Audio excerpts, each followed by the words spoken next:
Second reading comes from the book of Isaiah, chapter 11, verses 1 through 10. A shoot will come up from the stump of Jesse. From the roots a branch will bear fruit. The Spirit of the Lord will rest on him, the Spirit of wisdom and of understanding, the Spirit of counsel and of might, the Spirit of the knowledge and fear of the Lord. And he will delight in the fear of the Lord. He will not judge by what he sees with his eyes, or decide by what he hears with his ears. But with righteousness he will judge the needy. With justice he will give decisions for the poor of the earth. He will strike the earth with the rod of his mouth. With the breath of his lips he will slay the wicked. Righteousness will be his belt, and faithfulness the sash around his waist. The wolf will live with the lamb. The leopard will lie down with the goat. The calf and the lion and the yearling together, and a little child will lead them. The cow will feed with the bear. Their young will lie down together. The lion will eat straw like the ox. The infant will play near the cobra's den, and the young child will put its hand into the viper's nest. They will neither harm nor destroy on all my holy mountain, for the earth will be filled with the knowledge of the Lord as the waters cover the sea. In that day, the root of Jesse will stand as a banner for the peoples. The nations will rally to him, and his resting place will be glorious. In that day, the Lord will reach out his hand a second time to reclaim the surviving remnants of his people from Assyria, from Lower Egypt, from Upper Egypt, from Cush, from Elam, from Babylonia, from Hamath, and from the islands of the Mediterranean. It's the word of God for the people of God. Thanks be to God. You know, as I do different research for the sermons I do, sometimes I get way too much. I get a lot of information. I want to tell you a story, and I would highly encourage you to look this up to get more out of it, because there's so much to this story. I want to start with a quote from this young man. He was a soldier. Bairn's father was his last name. And he was talking about laying in a trench. He said, "Here I am in this horrible clay cavity, miles and miles from home, cold, wet through, and covered with mud. There didn't seem the slightest chance of leaving, except in an ambulance." As he lay there, again, he was a soldier laying in a trench. He's laying there, and he says at 10 p.m., suddenly he hears a noise. He hears a sound. He said, "I listened, and away across the field, among the dark shadows beyond, I could hear the murmur of voices." He turned to a fellow soldier in his trench and said, "Do you hear the Germans kicking up that racket over there?" The reply was, "Yes, they've been at it some time now." This was in 1914 on Christmas Eve, and the German soldiers were singing Christmas carols, singing them loudly enough that the British soldiers could hear them all the way across that treacherous land that separated them. Very soon, the British soldiers started singing along. And here were two enemies destined to kill each other. That's what they've been planning on doing, singing Christmas carols together on Christmas Eve. The young soldier went on. He said, "Suddenly, we heard a confused shouting from the other side. We all stopped to listen, and the shout came again. It was the voice of one of the enemy soldiers, speaking in English with a very strong German accent. "Come over here." One of the British sergeants said, "You come halfway, I come halfway." And they met in the middle. Climbing over barbed wire fences, because that's what separated them.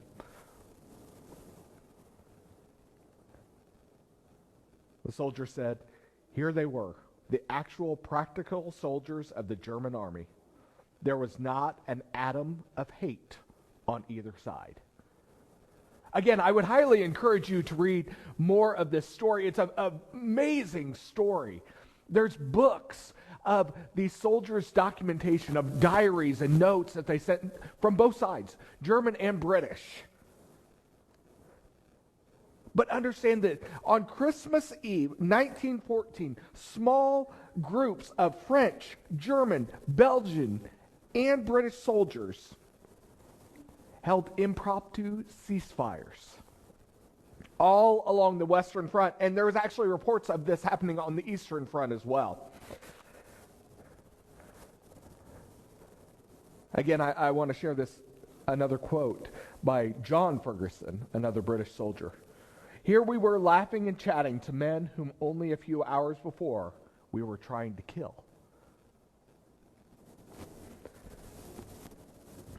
And here's where it gets really good.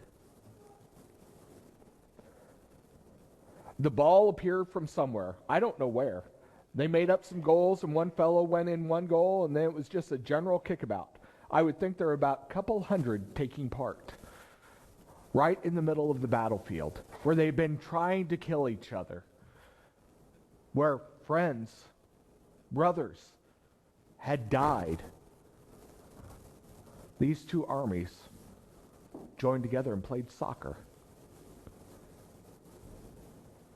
It's pretty amazing if you think about it.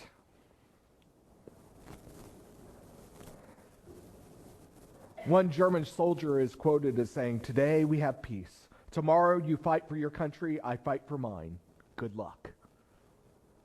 You see, to me, this is an amazing example of what peace looks like. You have two armies who for 6 months, this is only 6 months into the fighting, 6 months into this great war, as they called it.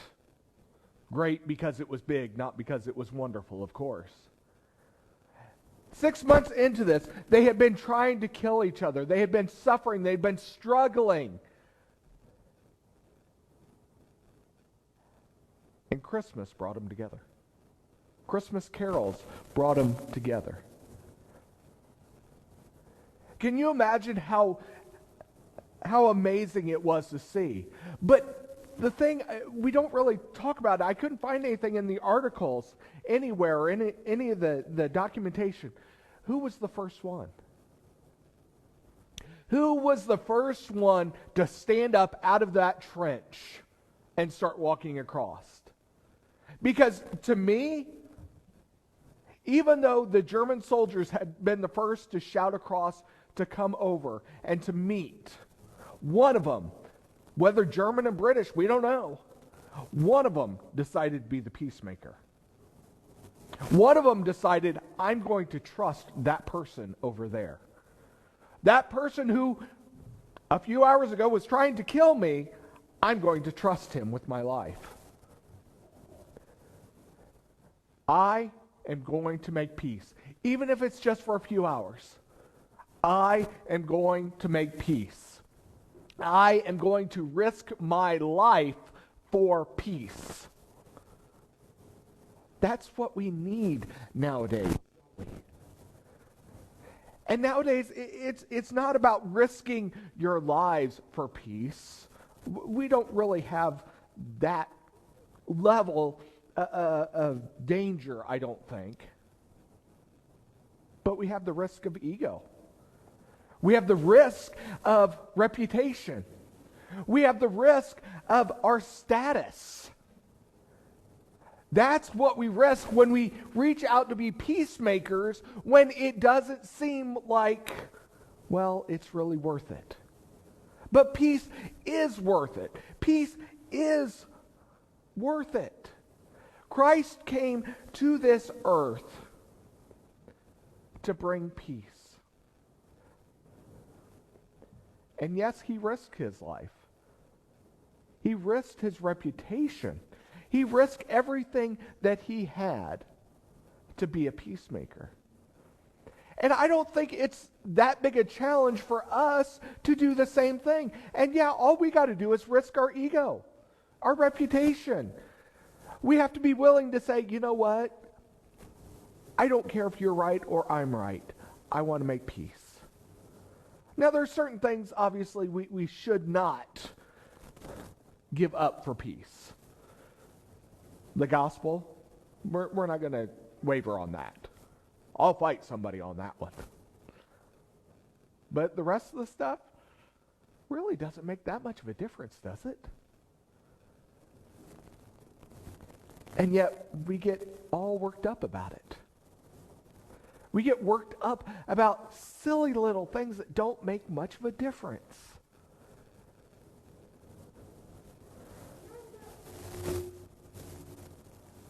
So how can we be peacemakers? Because that's what we're called to be. We're called to be peacemakers.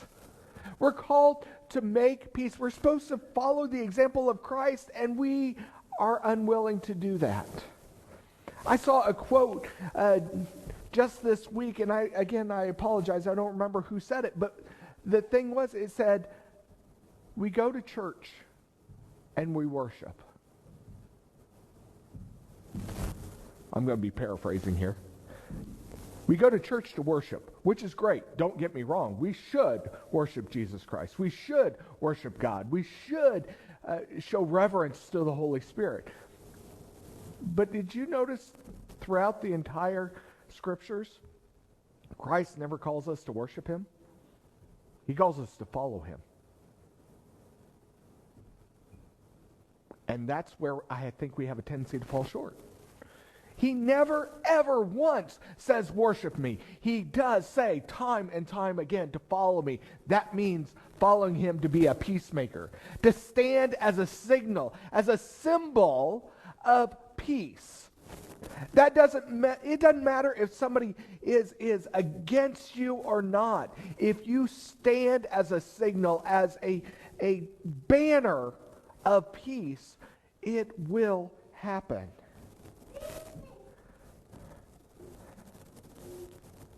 In 1914,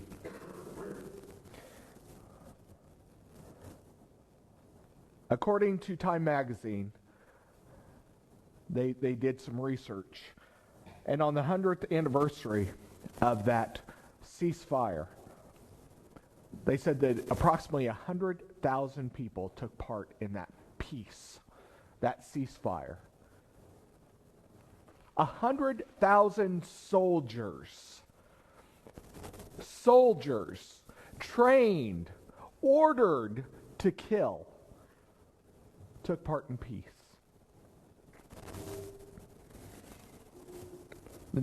The war, of course, dragged on for 4 more years. Considered one of the bloodiest conflicts ever, of course, up to that time. Ultimately took millions of lives. And that was the only truce, though, that happened. That was the only Christmas truce that was documented.